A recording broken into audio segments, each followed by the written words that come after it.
Today I want to discuss the notion of simultaneity in physics, and this concept has utmost importance in modern applications where we need to synchronize clocks across the globe and across large distances for very important applications.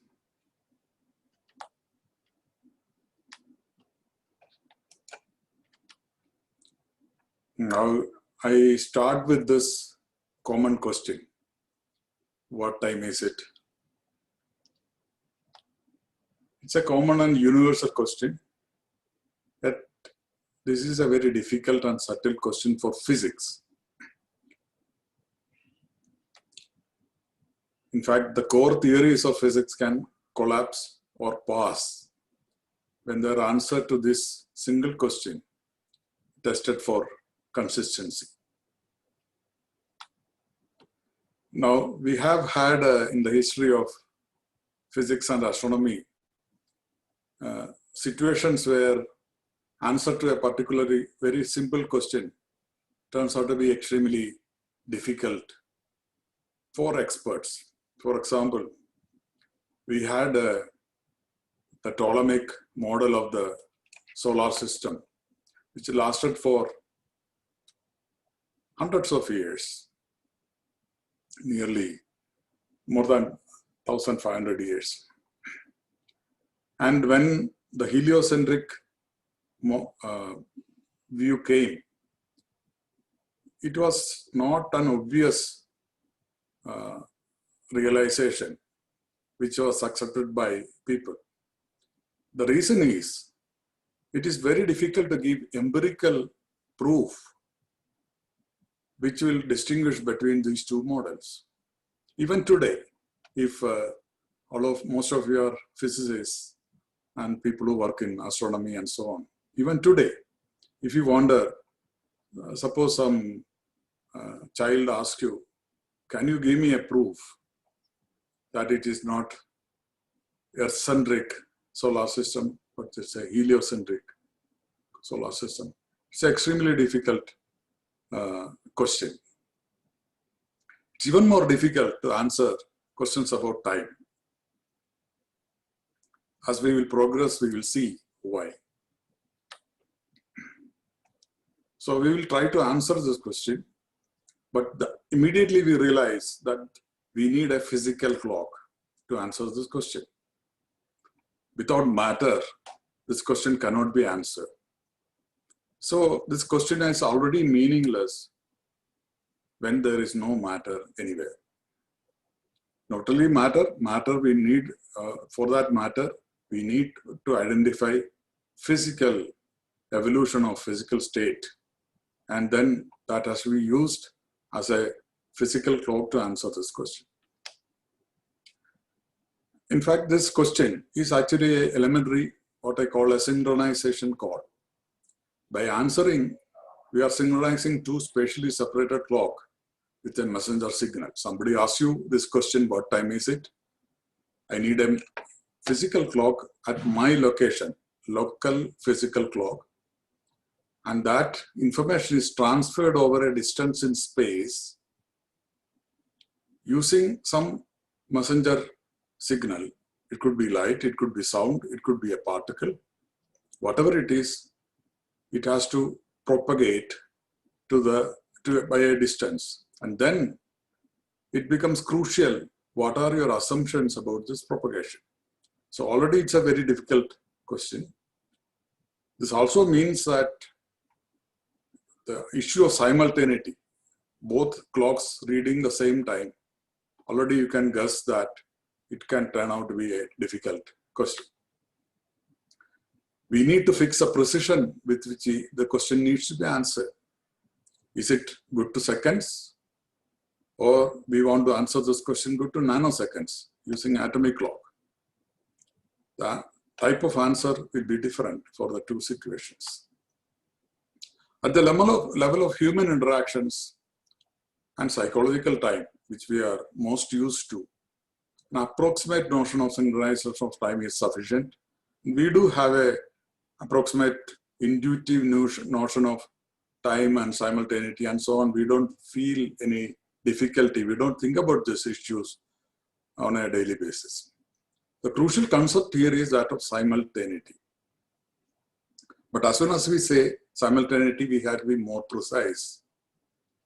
It is simultaneity of two events, but it is simultaneity of time of two events. And once you say that much, time of two events, we need synchronized clocks across spatial distance.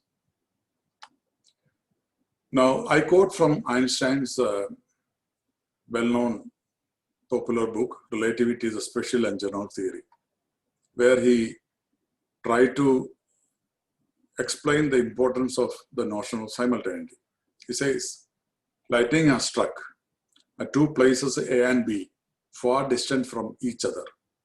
I make the additional assertion that these two lightning flashes occur simultaneously. If I ask you whether there is sense in this statement, you will answer my question with a decided yes.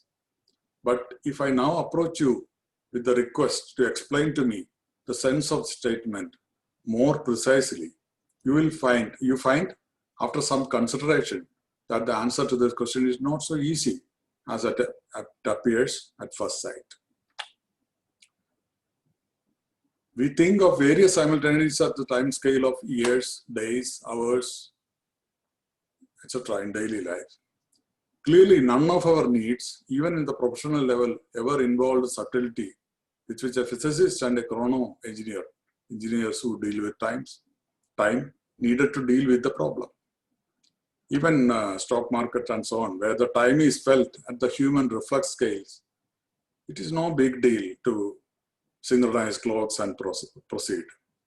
Not until recently, where we have the applications in navigation and location tracing, requiring clock synchronization and verification at sub-nanosecond level. Now, electromagnetic signals are the basis of navigational systems, and satellite are it consists of a set of satellites which are far away from us, 25,000 kilometers, 36,000 kilometers, and so on.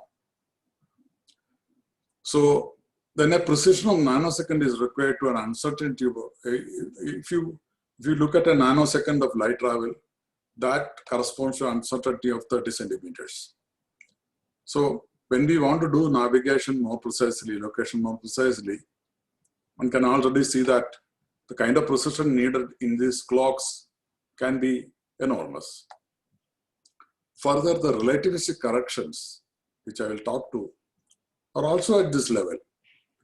The satellites are moving at about 3 or 4 kilometers per second, which means a time dilation effects, which is about 200 nanoseconds per hour, which already can take you off the road in 1 hour of navigation error. So you can see that it's very important to have extremely precise clocks in this system, and they had to be synchronized. Otherwise, your location would be wrongly deduced. Now, even a commercial portable atomic clock with an accuracy of 10⁻30, that is 0.1 picosecond in a second, that kind of fractional accuracy, will have a synchronization of error of 3 times its base accuracy if the distance is in error by 1 millimeter. So if you are trying to synchronize 2 clocks in the laboratory, and if you are uncertain about 1 millimeter, about the separation, you already are not doing justice to the precision of these clocks.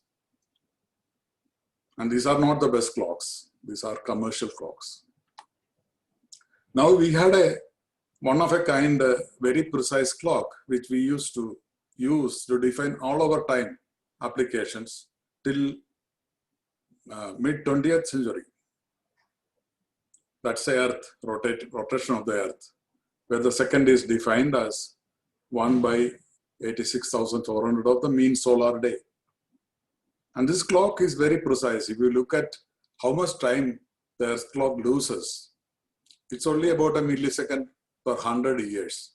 So it's a clock which is precise to 10 minus 12, 1 part in 10 to the 12. It's a very impressive course and clock, and that's what we have been using for all our applications. But there is only one such clock, and it's not easily accessible. It is not transportable. Now we have atomic clocks. The commercial cesium standard can have 10 minus 13 kind of fractional accuracy level. But a cesium atomic fountain clock, like this one in NPL Delhi, I have shown this picture here, can have 10 to the minus 15, 10 to the minus 16 level of fractional precision. And such founder clocks are not used in the system. These are commercial cesium standards which are used. But even there, these systems have a fractional accuracy of 10 minus 13, 0.1 picosecond. So this is the kind of systems which we have in mind when I talk about synchronization and simultaneity in physics. So let's go back to the simple question about time synchronization. How to synchronize two clocks? It's a very fundamental problem which has been handled by very well-known people like Henri Poincaré, Einstein, and various other people thought about this and devised ways of doing this. And in the course of that, they discovered the theories of relativity. Now, let me quote from one of the articles of Poincaré. He says, synchronization of separated clock, he says, I suppose that observers placed in different points set their watches by means of optical signals, that they try to correct the signals by the transmission time, but that unaware of their translational motion and thus believing that the signals travel at the same speed in both directions, they content themselves with crossing observations by sending one signal from A to B and then another from B to A. See, Poincaré was heading what is called the Bureau of the Longitudes in France, which had the mission of global synchronization of clocks and defining latitudes and so on. It was an official forum for that. And from 1897 to 1900, they tried to make a global scheme of synchronization across the globe, clocks. So, and it is around the same time he started working on Lorenz's relativity theory. So here he is talking about the importance of the principle of relativity. The principle of relativity states that inertial motion cannot be detected. Anything which is moving inertially is also equivalent to state of rest. This principle has never been violated. Never a violation is seen in any experiments. So he's saying, if the principle of relativity is valid, and if there are two clocks in a room, for example, if the whole frame is moving inertially, you will not know that. There is no physical way of knowing that one is moving inertially. So there is an unknown factor there, unaware of their translational motion. Therefore, you have to believe in something. You believe, then signals travel at the same speed in both directions. You don't know, you are just believing. And then you content yourself with crossing the observations. So you can already see that there is a lot of subtlety which is expected in synchronizing two clocks separated by a distance d by a messenger wave like light. Now let's see how to synchronize clocks. We can send a signal from A to B, which will take a delay of delta t. And a signal from B to A can also be sent. It will take a delta t prime. We have to make some assumptions now about the propagation to relate delta t and delta t prime, because the Earth is moving and rotating and so on. But the inertial motion cannot be detected as Poincare stressed. So the questions which arise are, what is the speed to be assumed for the propagation of signal? What are the factors affecting this propagation?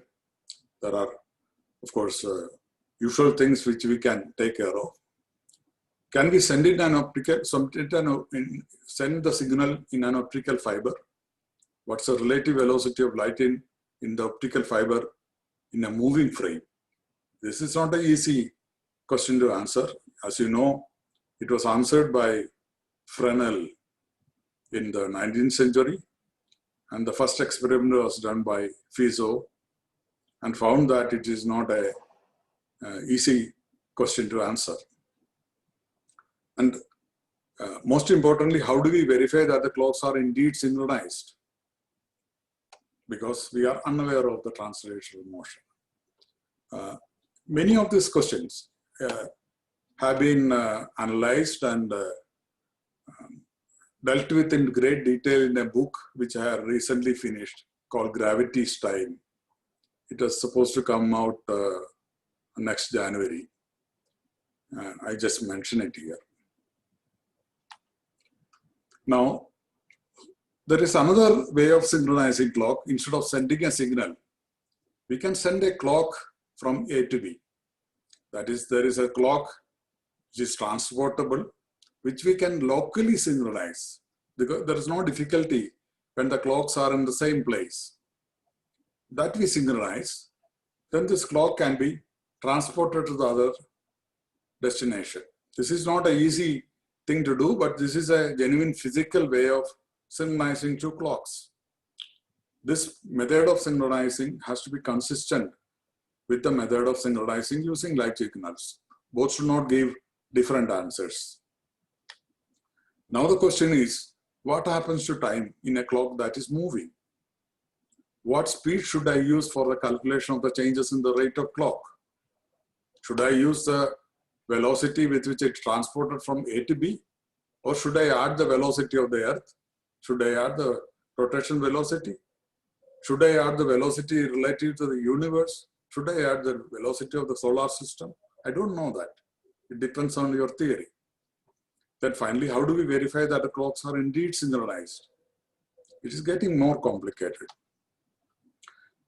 The only verifiable synchronization that is independent of any theory is when it is done. Synchronization is done at the same spatial points. That's the only thing one can say with complete faith. So if you take this clock transport synchronization, clock is transported. Now you have to have a theory, because there is time dilation.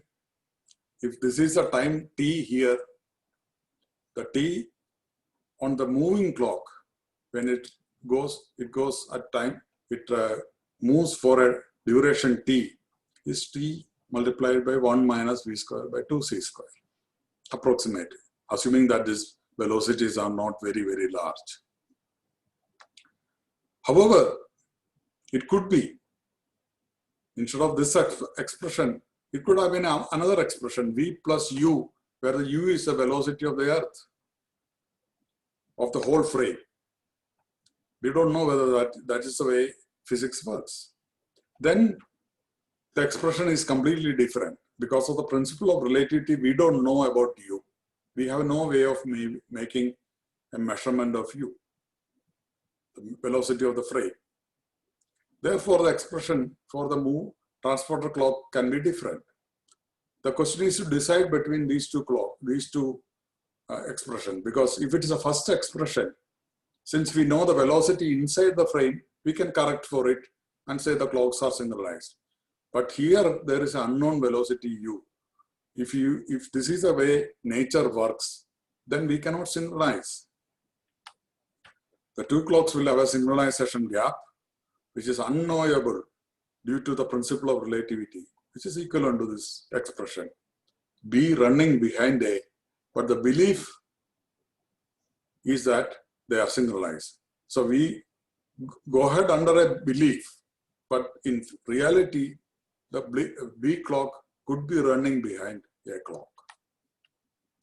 That is, a true statement in physics is that there is no way to distinguish between TA equal to TB, true synchronization, and TB equal to TA minus D dot U by C square.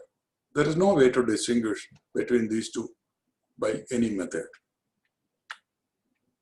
But I will not talk more about transporter clock. So in GPS kind of systems, where we have to deal with this precision and distance and so on, as the signal comes from the satellite to the mobile receiver on the earth, there's a time and there's a delay D by C if you assume special relativity. So currently the same assumptions of the special theory of relativity are what is assumed in all this. So if the distance is D, D by C is a time delay for the light signal, and therefore that can be corrected for and the clocks can be synchronized is the assumption. So the assumptions of the theory are physical effect depends only on relative velocity. The speed of light does not depend on the motion of the source or the receiver, which is rest frame. And therefore, the relation between distance and time is a very simple relation. Time is equal to distance by a constant. Now there is another gravitational effect, as you know, a gravitational time dilation. If there are two clocks separated by a distance, delta t by t, the fractional time dilation due to gravity is approximately this expression: gravitational acceleration, the height difference divided by c square. That's also not a small number. It's about 10 picosecond per hour. Therefore, if you have, even using commercial cesium clocks, two clocks, if you have such this kind of height difference, after some time, the two clocks are out of synchronization. They are no more synchronized, and therefore you have to deal with that. But in today's discussion, we will not worry about all the second order effects, time dilation, gravitational time dilation, etc. I want to deal with a very simple question. How do we synchronize two clocks, even ignoring the second order effects? Even to first order, how do we synchronize two clocks, precise clock, to first order, V by C?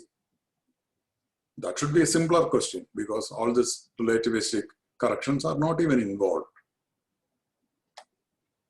So one is talking about simultaneity and synchronization of two separated systems, which might be moving as a whole.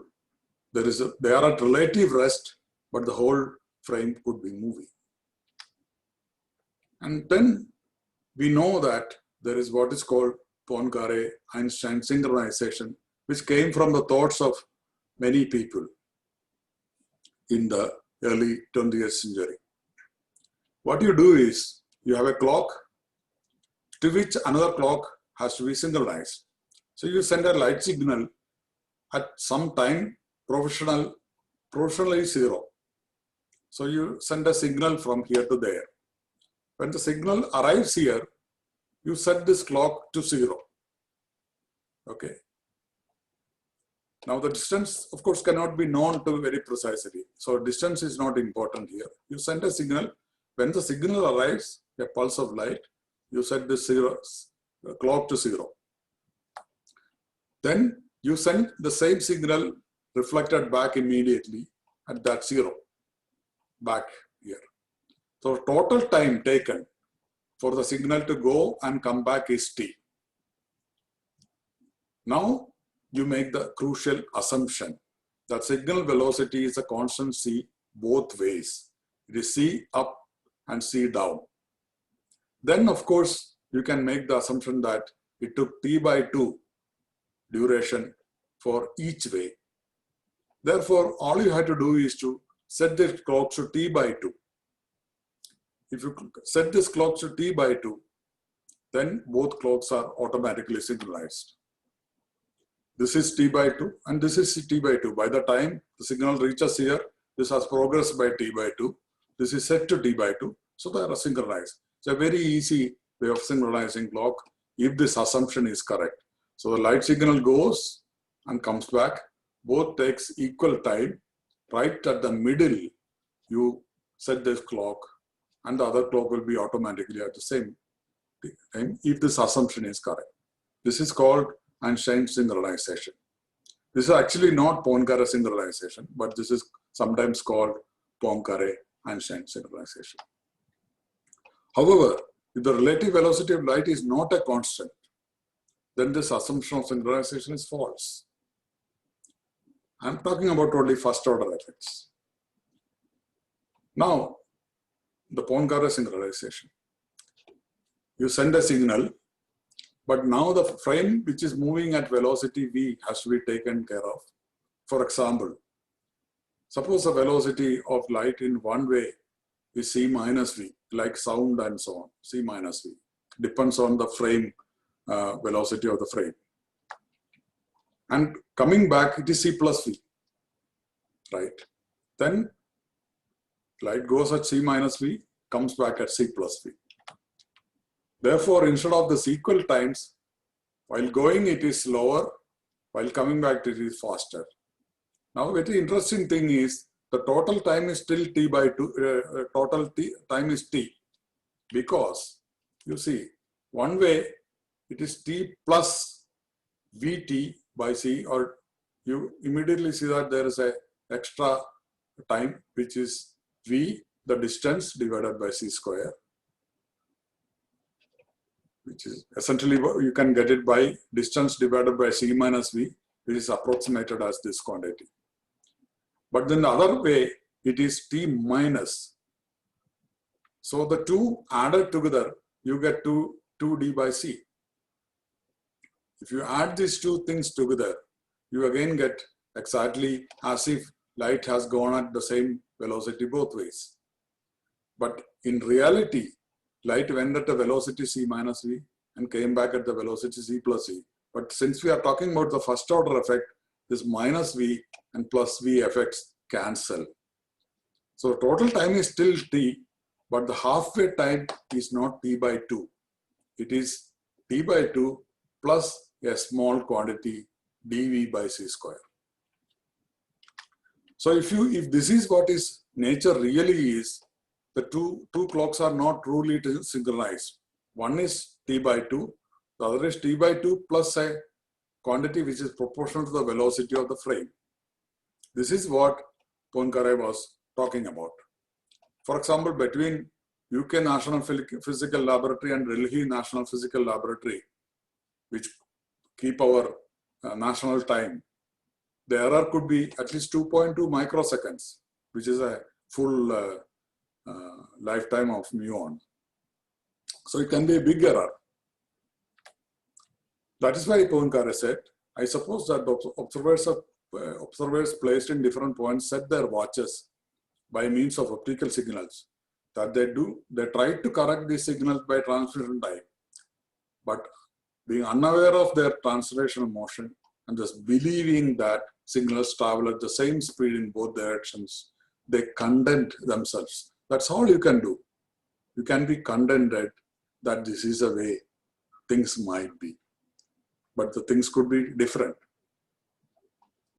As I said, the velocity dependent effect, first order effect, cancel both ways, and you get two-way time as if light traveled at a constant speed. But the one-way travel time is entirely different.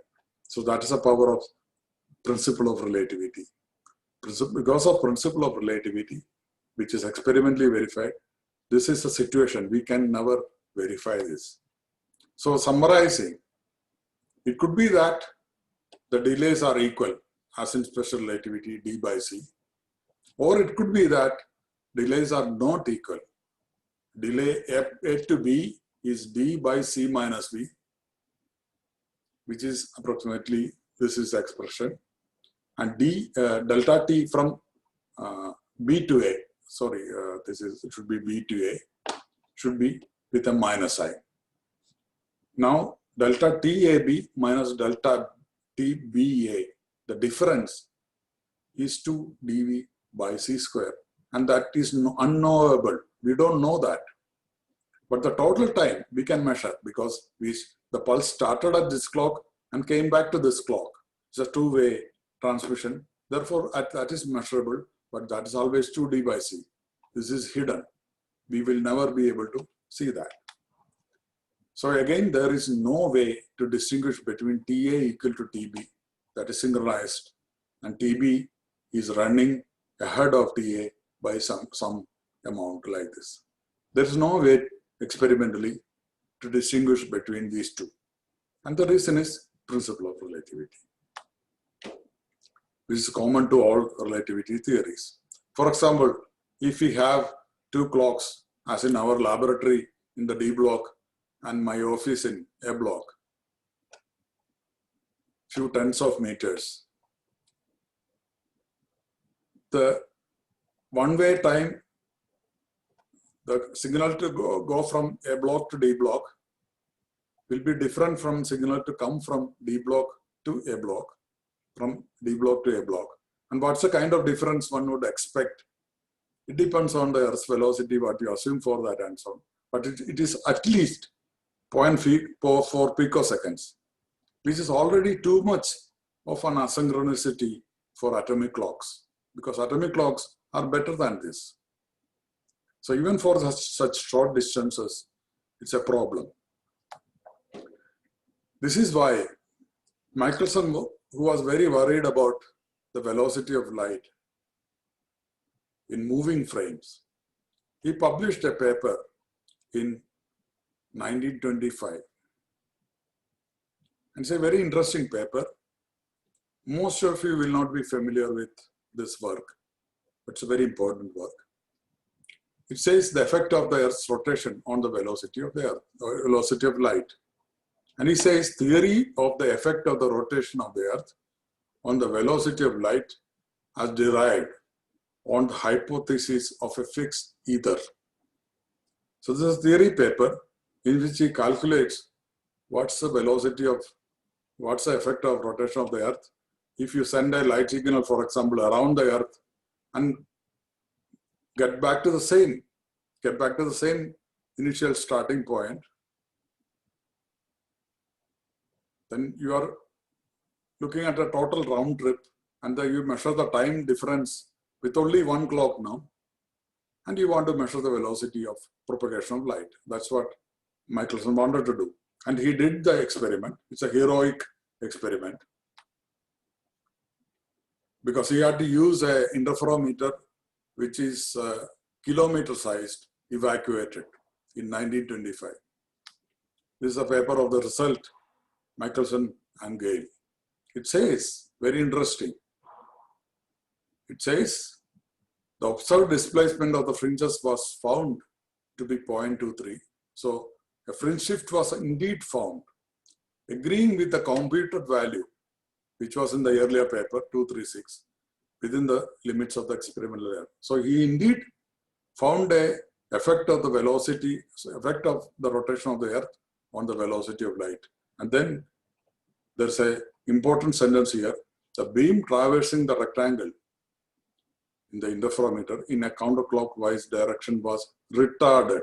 The velocity of light measured in this experiment was less than c. It was not c, it was c minus v. This is a paper published by Michelson in 1925. I could have given another experiment, other experiments, for example, in our laboratory, but people, if I say it is from my experiments, people will not take it seriously. But Michelson, I suppose people should take seriously. So from this kind of experiments, what we know is, one thing we know for definite. The Einstein synchronization, assuming C for the up trip and the down trip for both, is not correct. Because we already saw this result. I will show more evidence as we go now. It is not T by 2 and T by 2 there. That true synchronization is not possible. And is shown by these experiments. One experiment is what I showed as Michelson experiment. In one way, it is C minus V. The other way, it is C plus V. The two-way time is as if it is C, but the one-way time is not. The other clock is not truly synchronized. So instead of this equal traversal of the light ray in the space-time diagram, C and C, what is really operating in nature is what is shown in this red curve. It takes more time one way because velocity is C minus V, and less time compensating the first order effect C plus V in the return, and the total of course is 2D by C. Hi, can I ask something? Yes. Yeah, so you mentioned the experiment with the rotation of the Earth, right? But then I can you ask me? Yeah. So your experiment that you mentioned by Michelson, that was about the rotation of the Earth, right? Yeah. And rotation isn't really an inertial frame. So right. Yeah. So we will see more experiments now. We will see more experiments in the same class. I have another question. I have talked about many experiments here before, in which it is done in inertial frames. But this time I chose to show Michelson's experiment. I can give you any number of experiments where the experiment is done with inertially moving observers. Is the same result. Yeah. Nick, my question is the following: where you show those space-time diagrams, and you talk about the compensation of the first-order effects. Yes. What would happen if you now also included the second-order effects in each of these? So those would not cancel. It can be easily shown that they are also compensated, but I didn't want to see. I wanted to keep today's discussion very simple. That's why I chose only first-order effects. But to tell you the answer, the second-order effects can be easily handled, and they are compensated exactly because of the space length contraction effects. Mm-hmm. I have a quick question as well. Yeah. So if I have synchronized clocks at the same spatial point, and I then take them to different spatial points, will they lose synchronization over time, or will they? Yes, because they are moving blocks. Okay. So, but even if you correct for that effect, if the frame is moving, you don't know what is happening to those clocks. See, if you have a clock which is even 1 meter away, you don't know what its time is unless you bring the dial reading to yourself back by reflecting light. When you say, I see a clock, what does that mean? I see the light coming from that clock to me. That has a propagation delay. I don't see a clock which is not at my location. Mm-hmm. Okay. That's a subtlety of time. Time is a very local quantity. Okay. If you want to globalize time, if two of us need to have the same time, we need a signal between us. There is no other way. That's why the theory becomes very important in all this. Okay, so let's go ahead. So the concept of simultaneity of two separated events is, of course, the basis of relativity, as Einstein stressed in his writings: Lorentz transformation, relativistic metrology, GPS clock, synchronization, etc. So let's look at this example again. What Einstein says. Einstein says we require a definition of simultaneity such that this definition supplies us with a method by means of which one can decide by experiment whether or not both the lightning strokes occur simultaneously. We can define simultaneity, but also we need a method to decide whether two events are simultaneous, and that decision should be made by experiments. For example, he gave a particular instance. he asks the question, two events, example, the strokes of lightning at A and B, which are simultaneous with reference to a railway platform, also simultaneous relative to the train. So he is considering two frames in relative motion, and he is asking the simple question. If two events are simultaneous to one observer, are the same events simultaneous to another observer? So it's a important question to be answered. So the basic point is this: you have a moving frame, and the simultaneity in those moving frames is defined in terms of a coincidence with a local clock. So you have a local clock somewhere, two events, signals come to that locality, to the same locality, then you can compare them. That's the only thing you can do. For example, here, two frames are in relative motion, two events happen, they may be happening at some time, they may be simultaneous, in reference to some frame, and the signals come to you. So, relative to one frame, the two signals came simultaneously. Then Einstein is asking the question, what happens relative to the other frame, which is relatively moving? Now go to the other frame. When you go to the other frame, this is the rest frame. The other frame is moving relatively, right? And the question asked is whether this is reaching simultaneously or not related to this frame also. It is simultaneous related to one frame.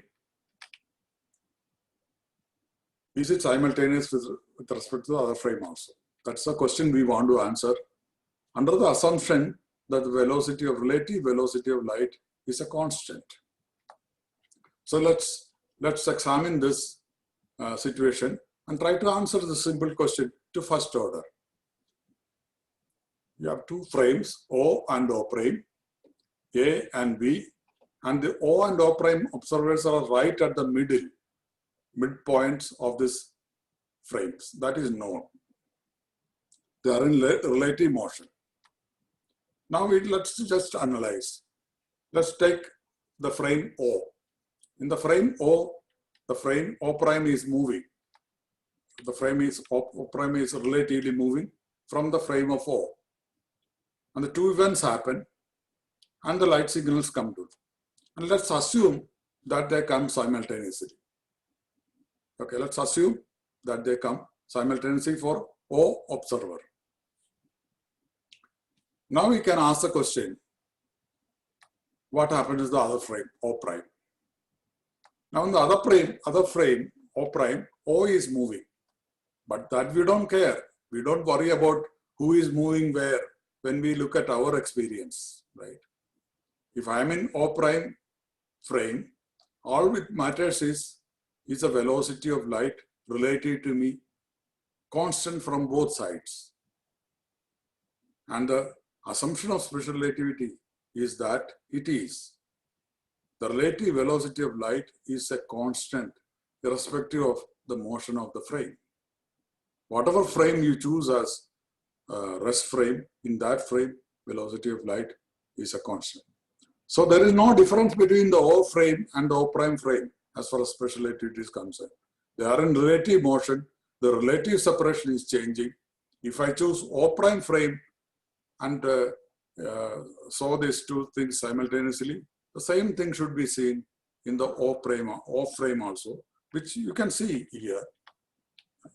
In the O frame, the other frames are moving.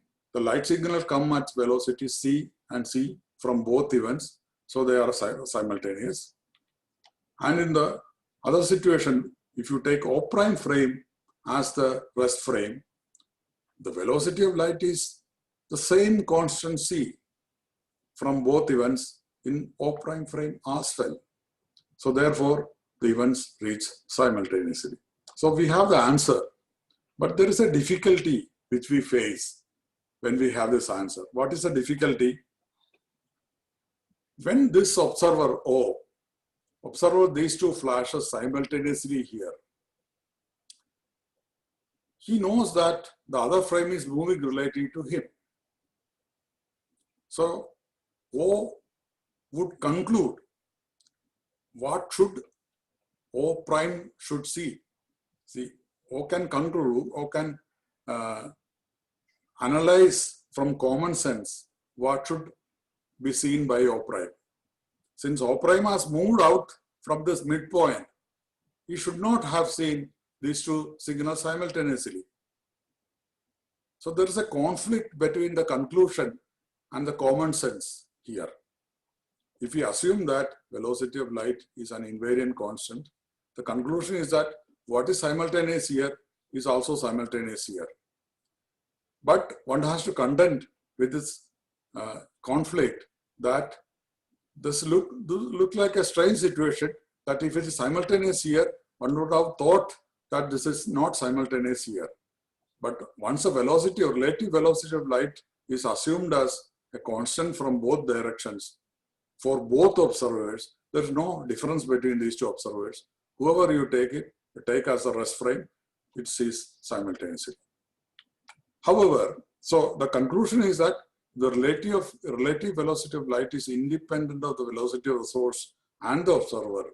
Two events that are simultaneous to one observer will be simultaneous also to another who is in relative inertial motion. Instead, suppose we assume, just for the being, that relative time being that the relative velocity of light is Galilean, c plus v and c minus v and so on, like sound. Then in the frame O, if the signals come simultaneously, in that frame, the other frame is moving leftwards, right? This frame is moving. Therefore, if it is Galilean, in the moving frame, the relative velocity is not c anymore. It is c plus v and c minus v. The relative velocity of the signal is different in the other frame. It cannot be the same in both frames. If it is c and c in one frame, it is c plus v and c minus v in the other frame. So in the frame O prime frame, what we see is, if one signal comes at c plus v, it will come earlier. And the c minus v signal is coming slower and it has not yet reached. Therefore, we conclude that if the velocity of light is not an invariant constant, two events that are simultaneous to one observer will not be simultaneous to another who is in relative motion. They will be perceived successively, one after the other.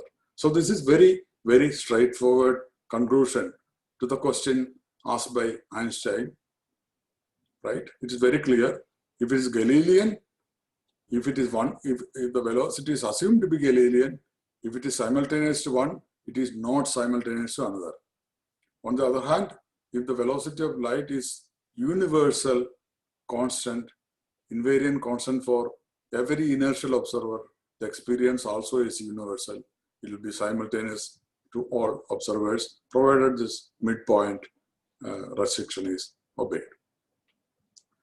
However, and also you note that it is completely consistent with also what you think intuitively. If it is simultaneous with respect to the frame O, it cannot be simultaneous with respect to the frame O prime. Both observers agree on that. So this is a summary. You have two frames relatively moving.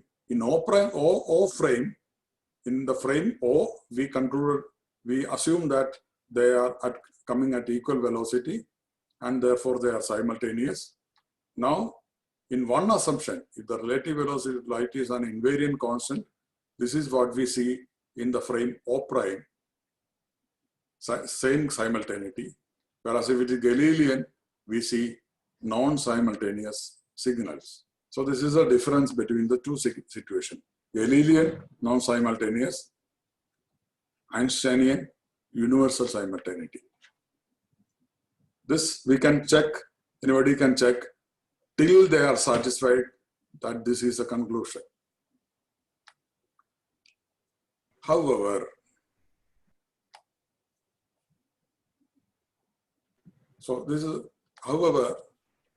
Einstein's conclusion in his paper 1905 paper, as well as his books, writings everywhere.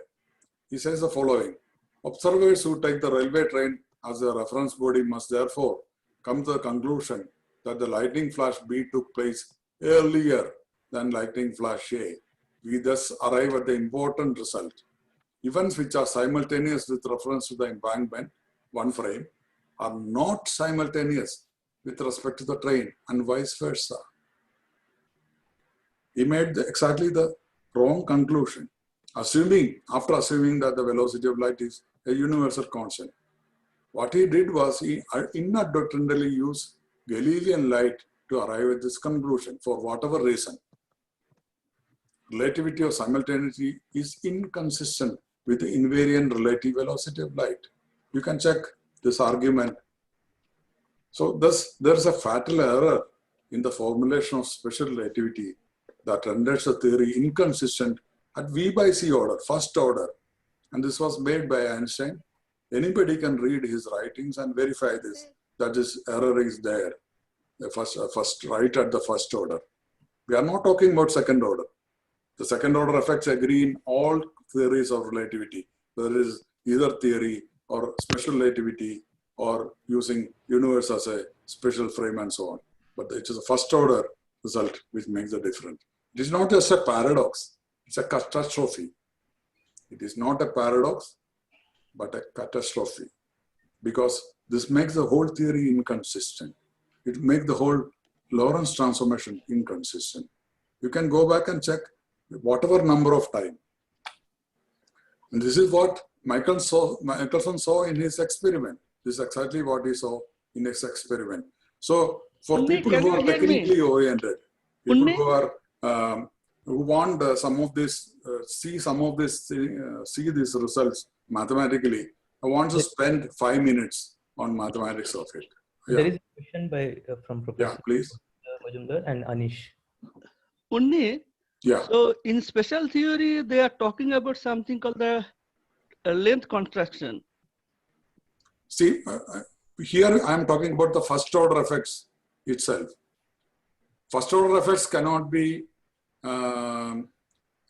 masked or compared with the second order effect. They are much smaller. Second order effects are much smaller, V square by C square.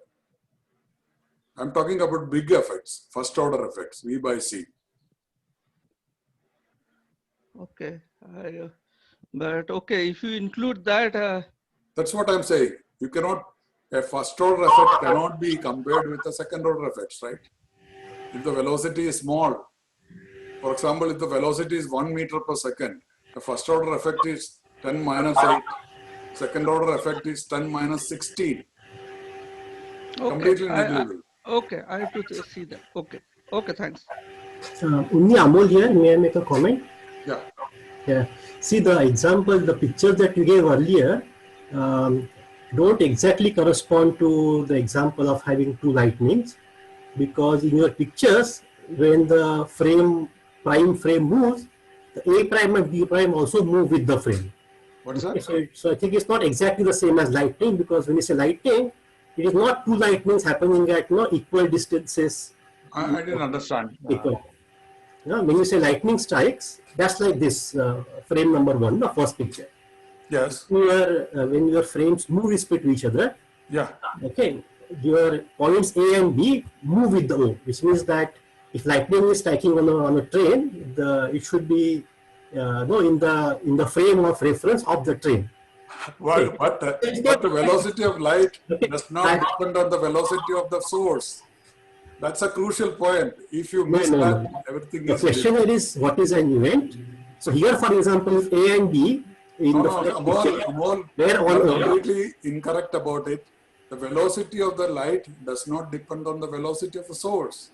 It's not velocity of the source. It depends on the velocity of the source. A prime and B prime, when they emitted light, no, they didn't emit light. They didn't correspondence is exact. I'm just saying that your example is not exactly equivalent.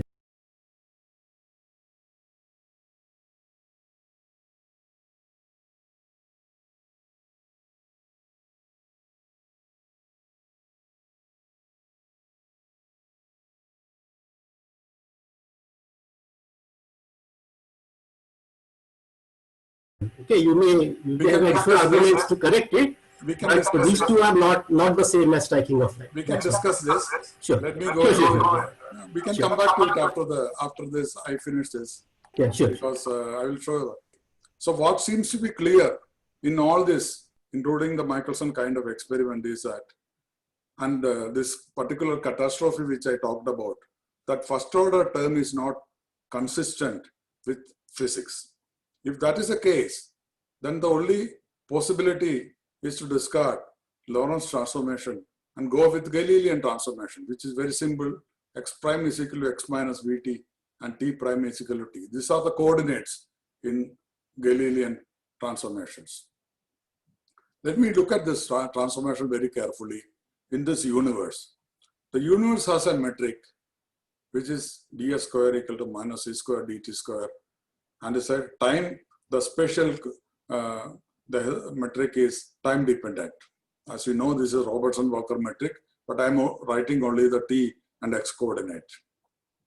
And since a of t is very, very small, Hubble constant, I can assume that it is essentially very similar to the Minkowski metric in form.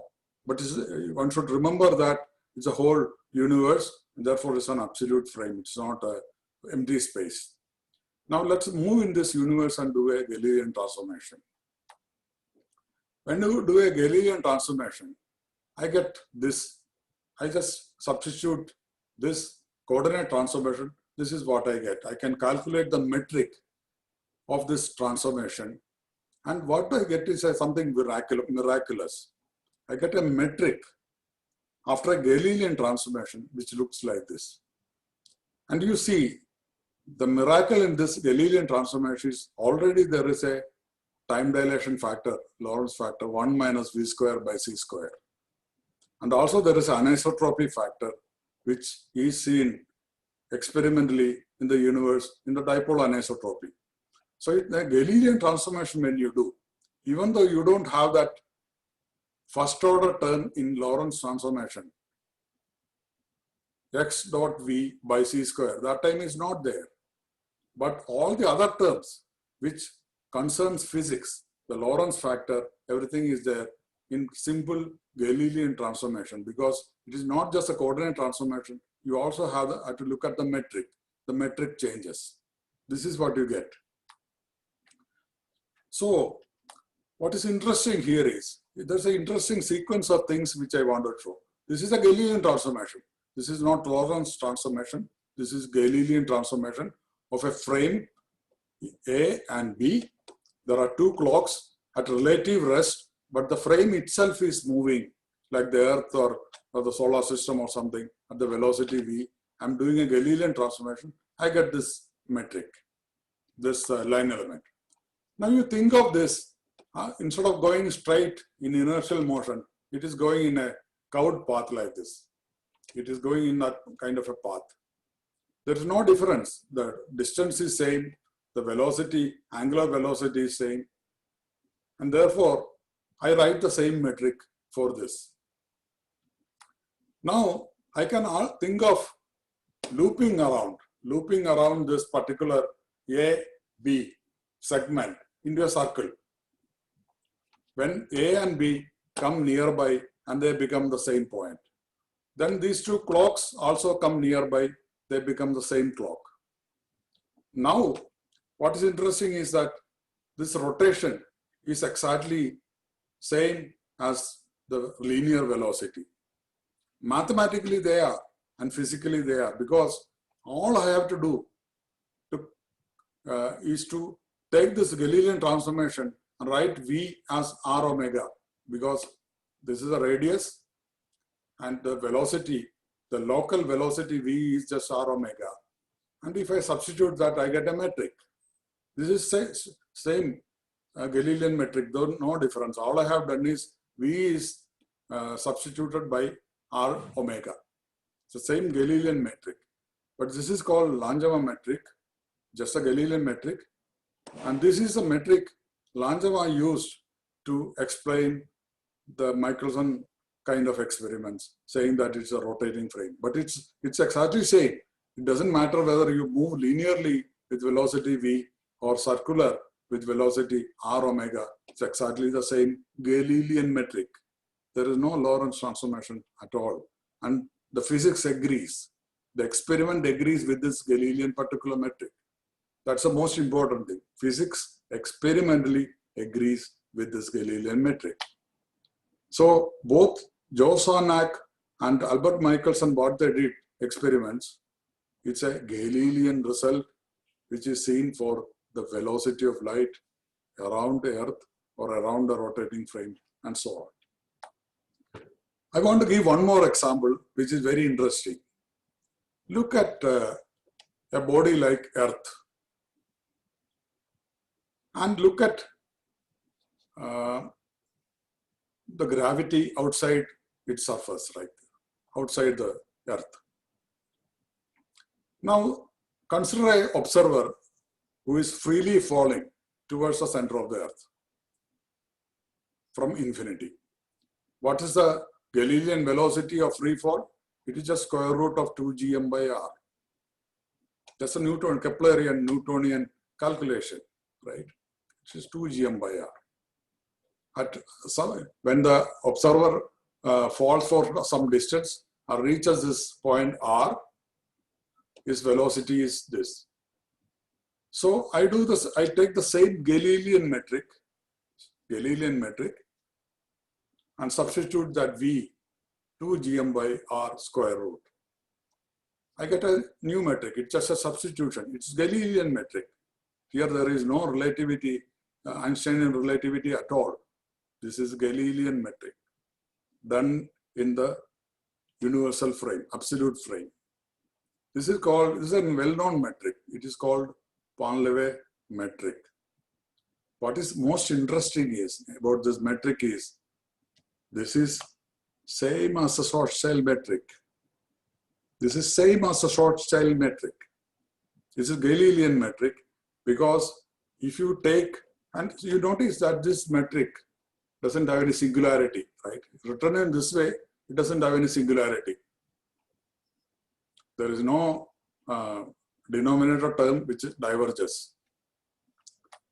To see that it is the same as a Schwarzschild metric, all you need is to do a simple coordinate transformation like this. A simple coordinate transformation, this is what you get. These two metrics are identical, but this metric is identical to the Galilean metric. I'm using just as free fall velocity. You see, even a black hole in general relativity is a Galilean result. I call it post-Galilean just because it is not just a coordinate transformation of Galilean, but also the metric has to be taken into account of the Galilean transformation. But you see, mathematically, so many examples where important metrics which has to do with actual experiment and observations in laboratory physics and astronomy, they're all Galilean metrics. There is no Lorentzian relativity at all here. There is no Einsteinian relativity. These are all Galilean metrics. So lesson again is that the Vx by c square in the clock transformation, in the Lorentz transformation, is a mere paper time. It's not physical time. Both empirical and the theoretical evidence support the absolute frame of the universe and post-Galilean relativity, every case. So all this should reflect in the navigational systems like GPS, where all these precision clocks are used, right? There are various precision clocks which are used. So that's the last thing I want to quickly say. According to special relativity, the speed of light is an invariant constant. Propagation delay at a distance d is d by c. Therefore, the time difference is just, if the time difference in the GPS clocks is measured as delta t, the distance to the particular target is d is equal to c times delta t. However, if the velocity is not c, but it's c plus minus v, then the delta t is d divided by that particular quantity c plus or minus v, and that you can calculate. You have this additional term, as I emphasized, d dot v by c square. This is what additional term. So this, any presence of this term, this presence of this term compared to this special relativity term already proves if that is term is there, that means velocity is Galilean. So then the range formula in GPS will be completely different. Instead of using a range formula C delta T, GPS will have to use C delta T and this particular term. Now let's look at what is actually used in GPS. No, GPS is a working system. Its algorithm is known, its formulas are known. Let's look at what is actually used. In Einstein's theory of relativity, we already know there's a gravitational thing we did not talk about today. We don't have to deal with it. There's a motional time dilation, second order effects and so on. That also we did not talk about today. But synchronization, we dealt with in detail. One is C delta T in Einstein's theory.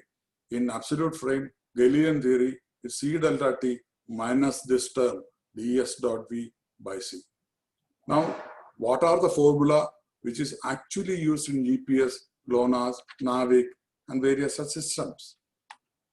They are not this formula. They are not using Einstein's theory of relativity for calculating any of this.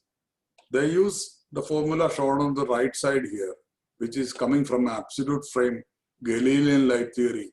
Always, in every case, you can go and check any of this documentation. These are the formula which is actually used in GNSS systems, all GNSS systems.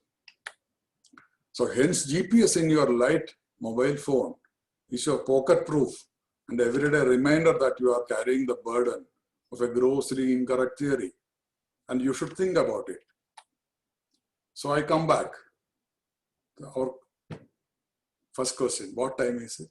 It is time I stop immediately. The core theories of physics face difficulties in answering this common question with precision that we know. We found why it is a subtle question. But we might never get out of the pit we are in, nudged in by faith and covered by scriptures, as a pendulum keeps ticking away. One has to face the real empirical situation here and now. One has to face, there is no choice. There is no escape from this, because that is empirical and it's a daily life use. Navigation, GPS navigation, all of you have it in your pocket. Of course, one can just pretend not to see all empirical, pretend to see at all the empirical evidence and continue to believe in the revealed scriptures. Exactly as Poincaré said, you can continue to believe that something is synchronized, but as a convention, it's a belief. But that such a belief has many problems. One problem is that we already saw clearly a fatal fundamental error in the theory of clocks and simultaneity in the current theory, made by the originator of the theory itself. The creator of the theory itself made that catastrophe. Two, if intelligent lay public understand all this before us, physicists, suppose they understand all this, that will be very embarrassing and a disaster for the keepers of physics and time, which are us. It is like the situation with the geocentric theory versus the heliocentric theory. It took hundreds of years to come from one to another because high popes objected to such a change because of whatever reason. Even today, as I said, a proof for the heliocentric theory is not straightforward. And none of us will be able to give a very straight proof immediately if somebody asks, what is the proof? It's a tough question. But what is true is what has been already observed cannot be denied citing theory. So what I want to stress here is that one should take the empirical and the logical evidence very seriously.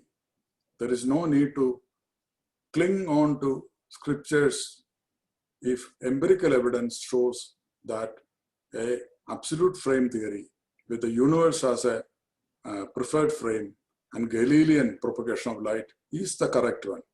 Thank you very much.